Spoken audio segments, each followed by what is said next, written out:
Esa idea de que los psicólogos imponemos nuestro punto de vista durante las sesiones de psicoterapia. Sí. ¿Qué opinan ustedes de eso?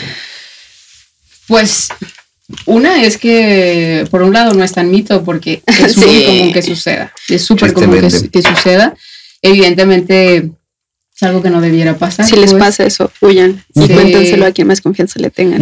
Sí, y sobre todo cuando hablábamos de elegir este mito, lo hablábamos desde ahí, desde cómo una postura dominante, impositiva, pues está relacionada con la violencia y por lo tanto no debiera pasar en un espacio en donde vas buscando salidas a cosas como esa, ¿no? Uh-huh. Y es que, híjole, súper, ay no, si de por sí todo este tema es bien complicado y es como, más hablando de alguien que se supondría que tiene un proceso, que claro. Realmente te va a apoyar o está ahí para que tú no dependas de nadie, o sea, que aprendas a depender únicamente de ti. Y, o sea, tanto esta violencia, o sea, me ha tocado de todo. A mí me han dicho así como, es que fui con la psicóloga o con el psicólogo y me dijo que eso fue mi culpa, que eso está mal, o por ejemplo en estas cuestiones de violencia, en donde ha habido un aborto o alguna cuestión en donde puede ahí ver como cuestiones morales. Y entonces pero ¿cómo no? Es una vida, o oye, ¿no te has acercado a Dios? O cuestiones así en donde pues es que deberías, ¿no? Como que por eso te está pasando lo que te está pasando. Pero también me ha tocado el otro lado y que es más difícil o la otra versión y que es más difícil de identificar, que es la violencia que se puede ejercer del lado de me vas a necesitar, ¿no? De estar todo el tiempo pendiente de mis pacientes o de estar ahí acompañándolas en todo momento. Y al final eso es un mensaje también súper violento, ¿no? De no vas a poder. Claro. Me necesitas. Depende. Y entonces ahí está esta cuestión de poder, ¿no? Yo, psicóloga, te voy a decir qué hacer y voy a estar ahí porque, híjole, la verdad, no vas a poder hacerlo sola.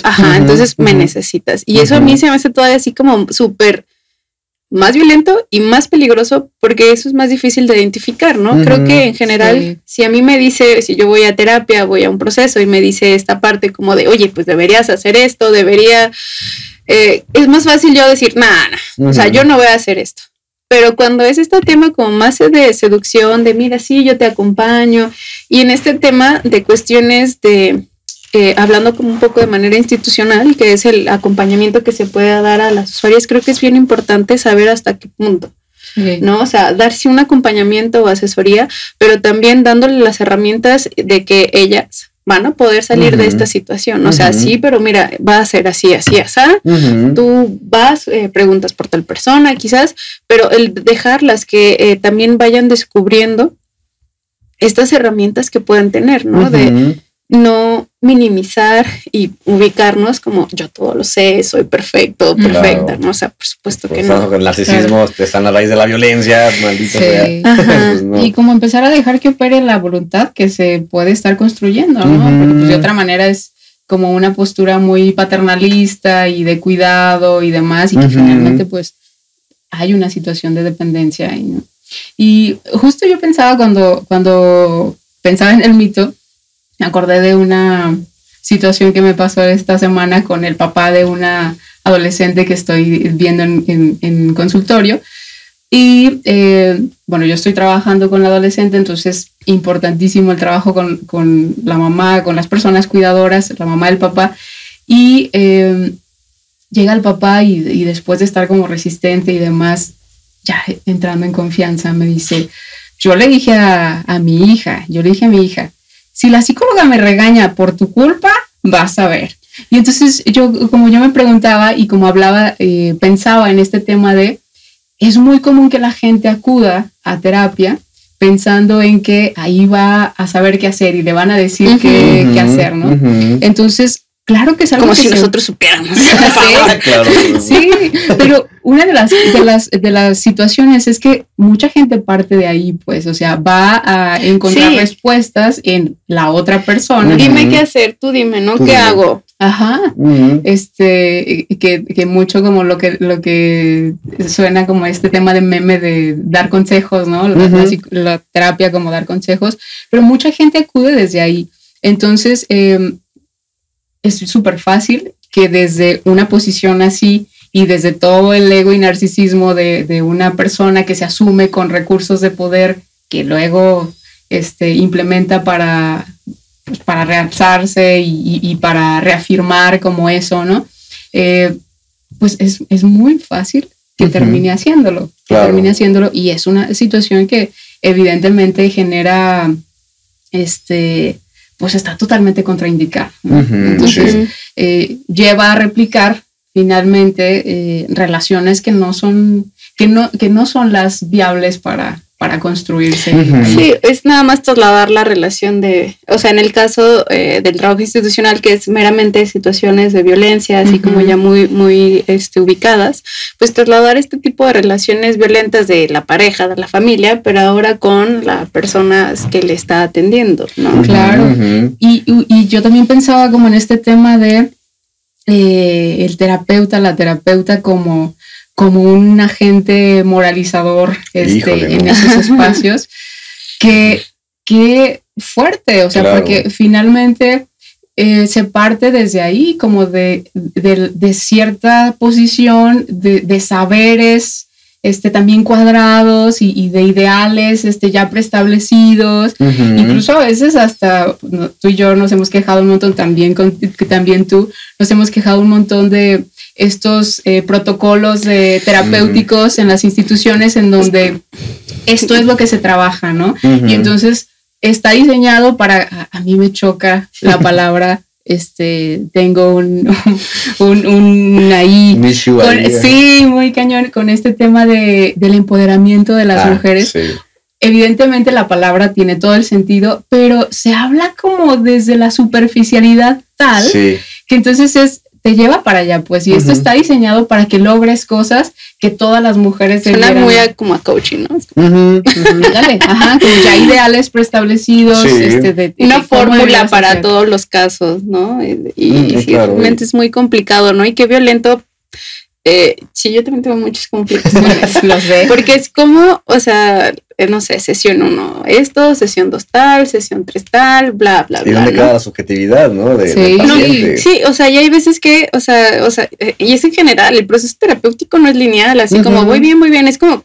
Claro. Así, ¿no? Claro. Entonces no es como que tú puedas esperar que, sí, hoy vamos a hablar de esto, vamos a trabajar esto, porque hay cosas que se atraviesan y que tienen la necesidad de ser escuchada o ser escuchado. Imagínate entonces tú decirle a tu paciente, híjole, no, pero es que hoy vamos a hablar de otra cosa.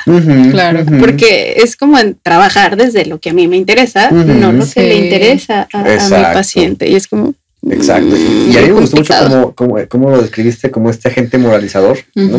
Que muchas personas podrían pensar que ir al psicólogo es eso, ¿no? Es a que me digan lo que debo y lo que no debo de hacer. Claro. Y bueno, para eso pueden acercarse más bien a sacerdotes, ¿no? O a agentes moralizadores, justamente, ¿no? Que al psicólogo no, y dependerá mucho de los enfoques, pues, ¿no? Pero... O me va a regañar. Me va a regañar, sí, claro. Y más bien se trata de ir reconociendo que el proceso terapéutico es un proceso subjetivizante. Sí. O sea, es un proceso que permite que tú entres en contacto y desarrolles tu subjetividad, con lo que eso implica, pues, ¿no? Con precisamente delimitar, o sea, establecer límites entre el yo y el otro, e incluso límites al propio yo con el maldito super yo que está ahí, y dale, pues, ¿no? Pero que precisamente en el momento en el que, si estamos hablando de que la estrategia es habilitar los límites, o una de las estrategias es habilitar los límites, pues por supuesto que la relación terapéutica tiene que tener límites. Claro.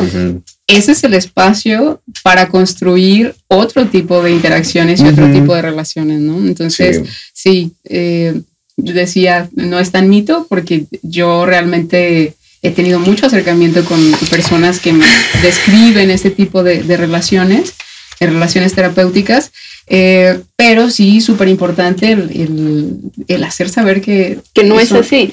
Sí, sobre todo para las personas en general, que sepan que de eso no se trata, porque entonces yo me he topado y es como, es que yo cuando fui, o sea, yo nunca voy porque cuando fui pasó tal cosa, y es como, es que no debe ser así, no, las atenciones psicológicas, procesos terapéuticos no son así. Eso no es normal, ¿no? O sea, eso no es algo que sea la generalidad. Lamentablemente, pues sí, yo también tengo como varios acercamientos a partir de pacientes o de personas que me ha tocado el ver cómo laboran, y es como de... Sí. Sí, claro.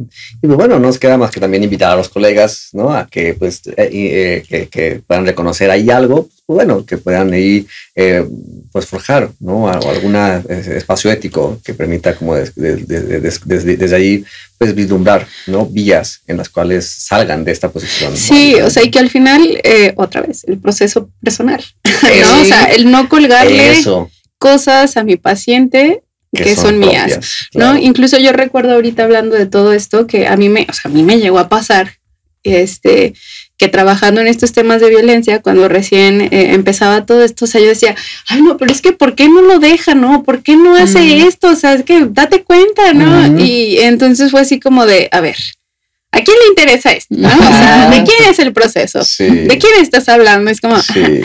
Ok. Claro. ¿No? Y entonces es eso también, ¿no? O sea, no es que, o sea, que ahorita que yo lo estoy hablando, decir, ay, no, yo soy perfecta y nunca me he equivocado en mi proceso ni nada, ¿no? O sea, no, claro. que me he equivocado y me voy a equivocar, trataré de hacer lo menos posible, pero al final es algo que puede pasar, pero lo importante es eso, o sea, el reconocer y decir, chin, o sea, yo llegué a pensar o tener como este enganche de decir que lo deje, ¿por qué no es? Y es eso, el engancharse con los pacientes. Sí, o las pacientes. La misma autora Dolores decía algo muy padre y muy contundente también, ¿no? O sea, cuando te angustia la angustia del otro, realmente no es la angustia del otro, siempre es la angustia propia, ¿no? Claro. Y desde ahí, pues claro que se requiere de un acompañamiento terapéutico propio que permita reconocer, ¿no? Y qué es lo que te está angustiando de lo que estás escuchando del paciente, ¿no? Entonces la invitación es eso, y por ética y por muchas razones. Por salud propia. Sí. Bienestar. Hay